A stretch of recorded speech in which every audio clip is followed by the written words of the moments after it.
નમસ્કાર, ન્યૂઝ 18 ગુજરાતીમાં આપનું સ્વાગત છે. હું છું રિંકલ. સમાચારની શરૂઆત કરીએ તો થોડી વારમાં જ પ્રધાનમંત્રી નરેન્દ્ર મોદી રાષ્ટ્રના નામે સંબોધન કરવાના છે. પીએમઓએ ટ્વીટ કરીને આ અંગેની જાણકારી આપી છે. પીએમ મોદી યુપીના 3 દિવસીય પ્રવાસે જઈ રહ્યા છે. યુપી પ્રવાસ પહેલા તેઓ દેશને થોડી જ વારમાં સંબોધન કરવાના છે. પીએમઓએ ટ્વીટ કરીને આ બાબતની જાણકારી આપી છે. તો યુપી પ્રવાસ પહેલા તેઓ દેશને સંબોધન કરવાના છે. થોડી જ વારમાં રાષ્ટ્ર સંબોધન કરશે તેઓ. પીએમઓએ ટ્વીટ કરીને આ બાબતની જાણકારી આપી છે. યુપીના 3 દિવસીય પ્રધાનમંત્રી નરેન્દ્ર મોદી 3 દિવસીય પ્રવાસમાં જવાના છે. તેથી એ પહેલા થોડી વારમાં જ તેઓ સંબોધન કરવાના છે.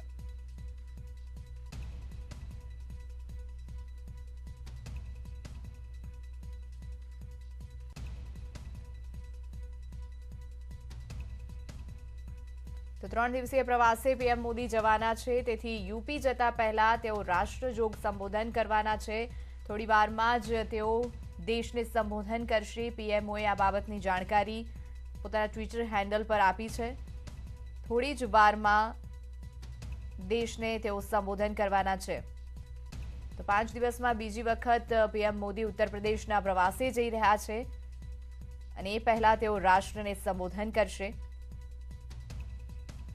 ત્યારબાદ તે ઉત્તર પ્રદેશના મહોબા અને ઝાંસી જવાના છે.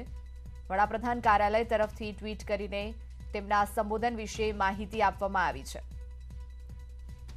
તો આજે ગુરુ નાનક જયંતિનું પર્વ છે અને પીએમ મોદી સિંચાઈ પરિયોજનાઓનું લોકાર્પણ કરવા માટે યુપીના મહોબા જવાના છે અને ત્યારબાદ તેઓ સાંજે ઝાંસીમાં રાષ્ટ્રીય રક્ષા સમર્પણ સમારોહમાં ભાગ લેવા માટે પણ જવાના છે. બપોરે લગભગ 2:45 આસપાસ તેઓ મહોબા અનેક પરિયોજનાઓનું ઉદ્ઘાટન કરવા માટે યુપી જવાના છે અને આ પરિયોજનાઓથી ક્ષેત્રમાં પાણીની અછતની મુશ્કેલીઓ ઘટાડવામાં મદદ મળશે. આ પરિયોજનામાં Arjun Sahayak project, Ratoli weir project, Bhauni dam project અને મચગાંવ મિર્ચ છંટકાવ પરિયોજનાનો સમાવેશ થવાનો છે અને થોડીક જ વારમાં એ પહેલા પરિયોજનાના લોકાર્પણ પહેલા તેઓ नमस्कार। आज देव दीपावली का पावन पर्व है। आज गुरु नानक देव जी का भी पवित्र प्रकाश पर्व है। मैं विश्व भर में सभी लोगों को और सभी देशवासियों को इस पावन पर्व पर हार्दिक बधाई देता हूं। ये भी बहुत सुखद है कि 1.5 साल के अंतराल के बाद करतारपुर साहिब कॉरिडोर अब फिर से खुल गया है। साथियों, गुरु नानक जी ने कहा है, बीच दुनिया सेवी कमाइए त दरगिही बेसन पाइए। यानी संसार में सेवा का मार्ग अपनाने से ही जीवन सफल होता है। हमारी सरकार इसी सेवा भावना के साथ देशवासियों का जीवन आसान बनाने में जुटी है। न जाने कितनी पीढ़ियां जिन सपनों को सच होते देखना चाहती थी, भारत आज उन सपनों को पूरा करने का भरपूर प्रयास कर रहा है। साथियों, अपने 5 दशक के सार्वजनिक जीवन में मैंने किसानों की परेशानियों को, उनकी चुनौतियों को बहुत करीब से देखा है, महसूस किया है।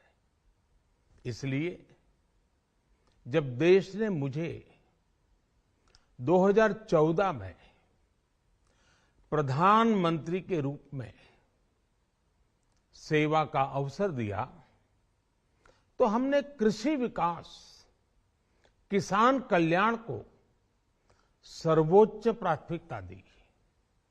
साथियों, इस सच्चाई से बहुत लोग अनजान है कि देश के 100 में से 80 किसान छोटे किसान हैं। उनके पास 2 हेक्टेयर से भी कम जमीन है। आप कल्पना कर सकते हैं, इन छोटे किसानों की संख्या 10 करोड़ से भी ज्यादा है। उनकी पूरी जिंदगी का आधार यही छोटी सी जमीन का टुकड़ा है। यही उनकी जिंदगी होती है। और इस छोटी सी जमीन के सहारे ही वो अपना और अपने परिवार का गुजारा करते हैं।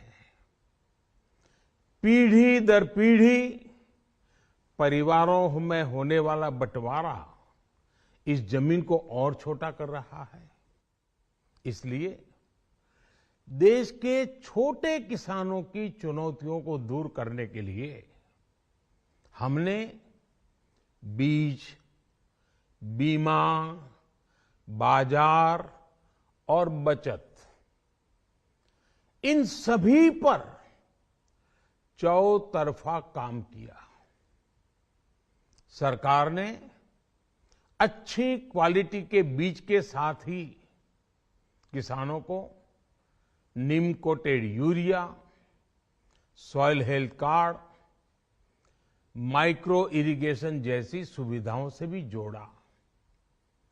हमने 22 करोड़ सॉइल हेल्थ कार्ड किसानों को दिए और इस वैज्ञानिक अभियान के कारण एग्रीकल्चर प्रोडक्शन भी बढ़ा। साथियों, हमने फसल बीमा योजना को अधिक प्रभावी बनाया। उसके दायरे में ज्यादा किसानों को लाए।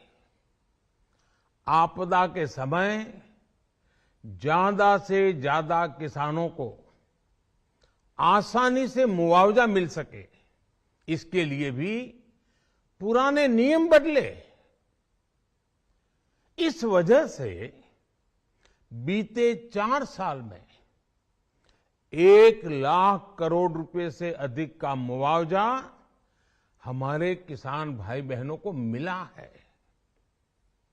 हम छोटे किसानों और खेत में काम करने वाले श्रमिकों तक बीमा और पेंशन की सुविधाओं को भी ले आए।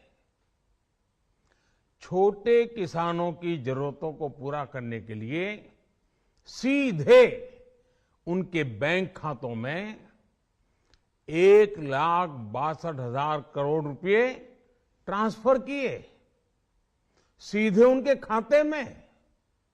साथियों, किसानों को उनकी मेहनत के बदले उपज की सही कीमत मिले, इसके लिए भी अनेक कदम उठाए गए। देश ने अपने रूरल मार्केट इंफ्रास्ट्रक्चर को मजबूत किया। हमने एमएसपी तो बढ़ाई ही, साथ ही साथ रिकॉर्ड सरकारी खरीद केंद्र भी बनाए। हमारी सरकार द्वारा की गई उपज की खरीद ने पिछले कई दशकों के रिकॉर्ड तोड़ दिए हैं। देश की 1000 से ज्यादा मंडियों को ई नाम योजना से जोड़कर हमने किसानों को कहीं पर भी अपनी उपज बेचने का एक प्लेटफॉर्म दिया। और इसके साथ ही देश भर की कृषि मंडियों के आधुनिकीकरण पर भी हमने करोड़ों रुपए खर्च किए। साथियों, आज केंद्र सरकार का कृषि बजट पहले के मुकाबले 5 गुना बढ़ गया है। हर वर्ष 1.25 लाख करोड़ रुपए से अधिक कृषि पर खर्च किए जा रहे हैं। 1 लाख करोड़ रुपए के एग्रीकल्चर इंफ्रास्ट्रक्चर फंड के माध्यम से गांव और खेत के नजदीक भंडारण, इसकी व्यवस्था, कृषि उपकरण जैसी अनेक सुविधाओं का विस्तार, ये सारी बातें तेजी से हो रही है। छोटे किसानों की ताकत बढ़ाने के लिए 10,000 एफपीओ किसान उत्पादक संगठन बनाने का अभियान भी जारी है। इस पर भी करीब 7,000 करोड़ रुपए खर्च किए जा रहे हैं। माइक्रो इरिगेशन फंड के आवंटन को भी 2 गुना करके 10,000 करोड़ रुपए कर दिया गया है। हमने क्रॉप लोन भी 2 गुना कर दिया, तो इस वर्ष 16 लाख करोड़ रुपए हो जाएगा। अब पशुपालकों को मछली पालन से जुड़े हमारे किसानों को भी किसान क्रेडिट कार्ड का लाभ मिलना शुरू हो गया है। यानी हमारी सरकार किसानों के हित में हर संभव कदम उठा रही है, लगातार एक के बाद एक नए कदम उठाती जा रही है। किसानों की आर्थिक स्थिति सुधरे, उनकी सामाजिक स्थिति मजबूत हो, इसके लिए पूरी ईमानदारी से काम कर रही है। साथियों, किसानों की स्थिति को सुधारने की इसी महाअभियान में देश में 3 कृषि कानून लाए गए थे।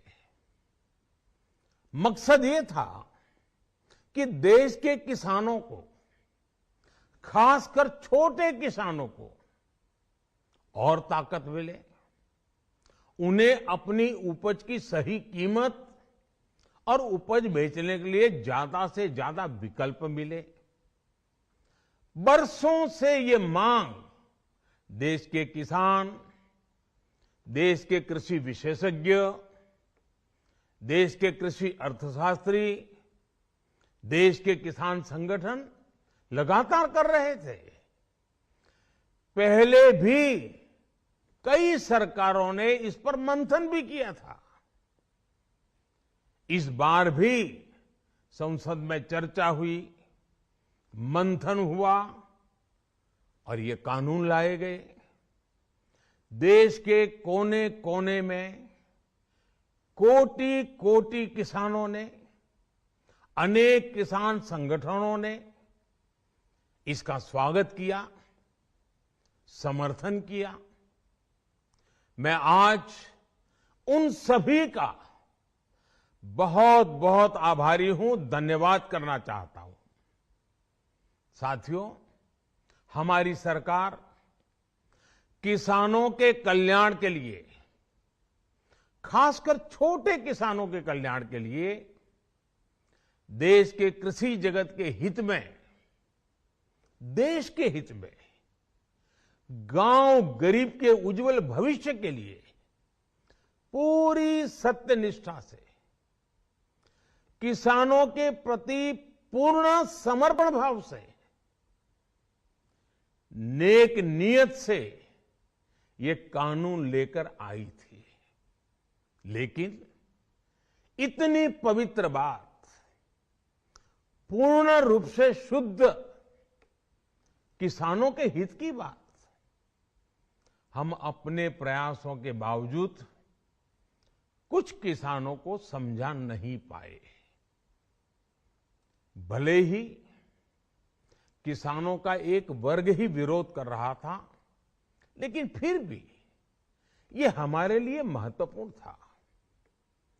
कृषि अर्थशास्त्रियों ने, वैज्ञानिकों ने, प्रगतिशील किसानों ने भी उन्हें कृषि कानूनों के महत्व को समझाने का भरपूर प्रयास भी किया। हम पूरी विनम्रता से, खुले मन से उन्हें समझाते रहे। अनेक माध्यमों से व्यक्तिगत और सामूहिक बातचीत भी लगातार होती रही। हमने किसानों की बातों को, उनके तर्क को समझने में भी कोई कोर कसर बाकी नहीं छोड़ी। कानून के जिन प्रावधानों पर उन्हें ऐतराज था, सरकार उन्हें बदलने के लिए भी तैयार हो गई। 2 साल तक हमने इन कानूनों को सस्पेंड करने का भी प्रस्ताव दिया। इसी दौरान ये विषय माननीय सर्वोच्च न्यायालय के पास भी चला गया। ये सारी बातें देश के सामने है, इसलिए मैं इनके अधिक विस्तार में नहीं जाऊंगा।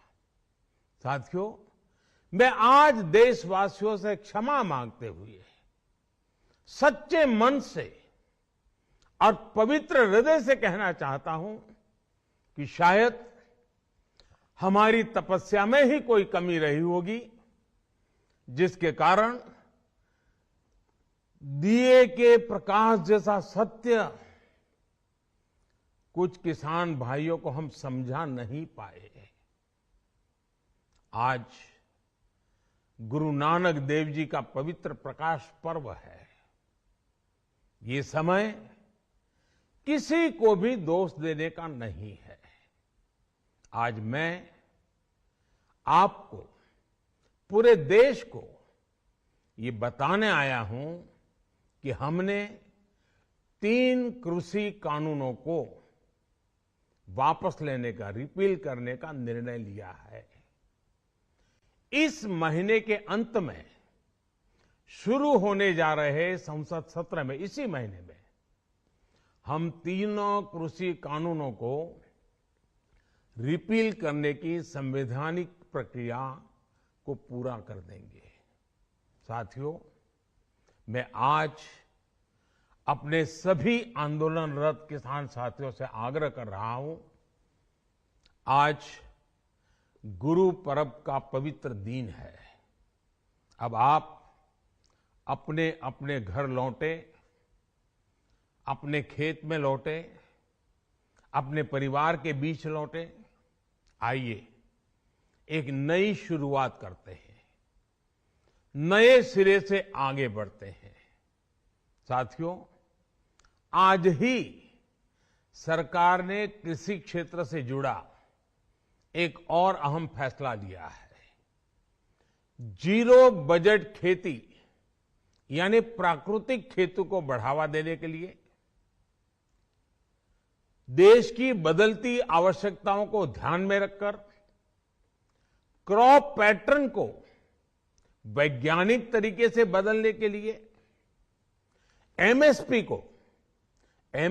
को और अधिक प्रभावी और पारदर्शी बनाने के लिए, ऐसे सभी विषयों पर भविष्य को ध्यान में रखते हुए निर्णय लेने के लिए एक कमेटी का गठन किया जाएगा।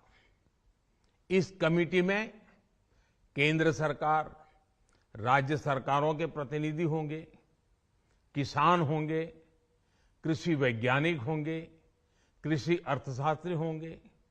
साथियों, हमारी सरकार किसानों के हित में काम करती रही है और आगे भी करती रहेगी।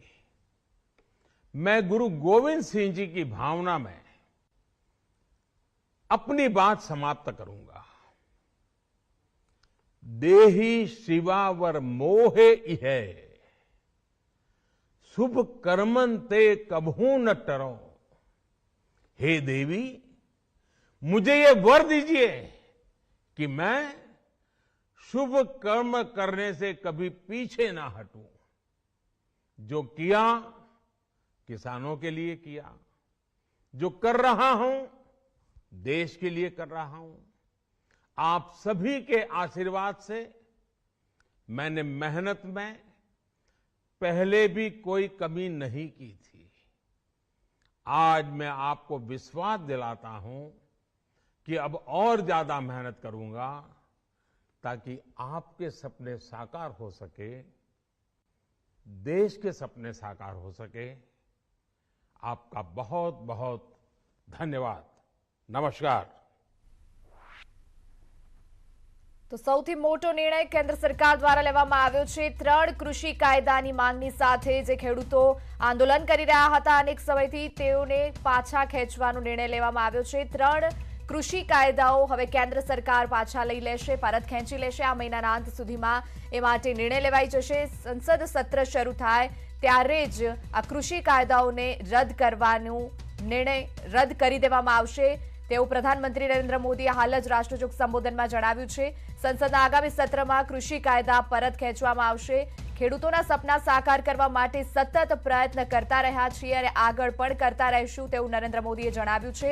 કૃષિ કાયદાઓને સમજાવવાની કોશિશ ખેડૂતોને ઘણી કરવામાં આવી, વૈજ્ઞાનિકો દ્વારા સમજાવવામાં આવ્યું, પરંતુ ખેડૂતો આ કૃષિ કાયદાને નથી સમજ્યા અને હવે અમે આ કૃષિ કાયદાને 3 કૃષિ કાયદાને પરત ખેંચવા માટે આગળ વધી રહ્યા છીએ તેવું નરેન્દ્ર મોદીએ કહ્યું છે। ત્યારે સંસદના આગામી સત્રમાં આ 3 કૃષિ કાયદાને પરત ખેંચી લેવામાં આવશે।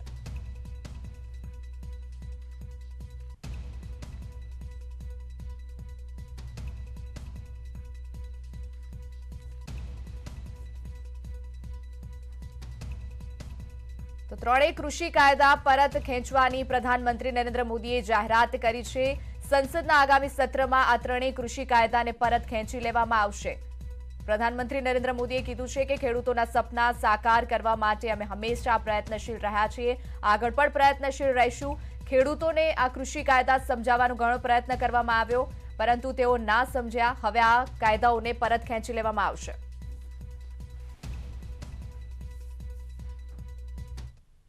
સમાચારોમાં અત્યારે સમય થયો છે એક વિરામનો।